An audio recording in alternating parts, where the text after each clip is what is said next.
আমি বলি আরেকটা লড়াই হবে ইনশাল্লাহ। একটা লড়াই হয়েছে ফেসিবাদের বিরুদ্ধে, আরেকটা লড়াই হবে দুর্নীতির বিরুদ্ধে ইনশাল্লাহ।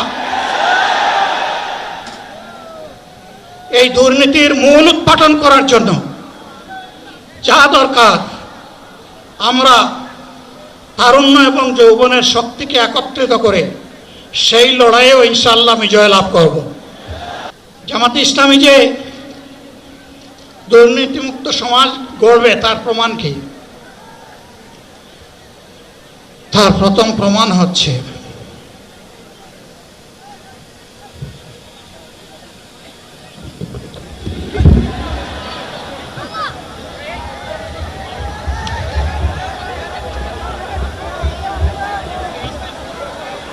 আপনারা অবস্থান করুন যার যে জায়গায়। আপনাদের সব কিছু দেখার সঙ্গে জায়গা স্থান পরিবর্তন করবেন না, সবাই জায়গায় থাকেন। সম্মানিত ভাইয়েরা, আপনারা সম্মানিত ভাইয়েরা, আল্লাহ রাব্বুল আলামিনের রসের মেমারিতে সদরে মাহদিল মুহতারাম আমিরে জামাত অচিরেই সুস্থ হয়ে যাবেন ইনশাআল্লাহ। আমি আল্লাহ তাআলার শুকরিয়া আদায় করি, আল্লাহ তাআলার শুকরিয়া আদায় করি আবার আপনাদের সামনে দাঁড়াতে পেরেছি। আমি বলেছিলাম দুর্নীতিমুক্ত বাংলাদেশ ইনশাআল্লাহ সবাইকে নিয়ে আমরা গড়ব। আমরা কথা দিচ্ছি, বাংলাদেশ জামাত ইসলামী যদি আল্লাহ তাআলার মেহেরবানি এবং সরকার জনগণের ভালোবাসা নিয়ে সরকার গঠন করে, তাহলে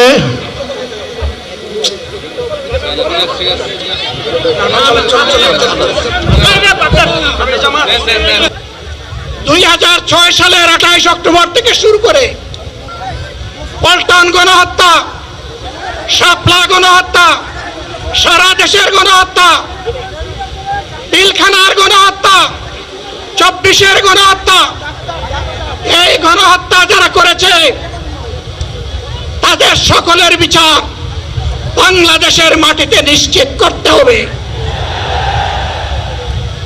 এদের বিচারের দৃশ্যমান প্রক্রিয়া শুরু না করা পর্যন্ত পুরানা ব্যবস্থাপত্রে বাংলাদেশ আর চলবে। আসসালামু আলাইকুম। আজকে একটা অসাধারণ দৃশ্য দেখলাম। আমি অনেককাল সাংবাদিকতার সঙ্গে জড়িত, কিন্তু এইরকম দৃশ্য আমি আসলে দেখি নাই। মানে একটা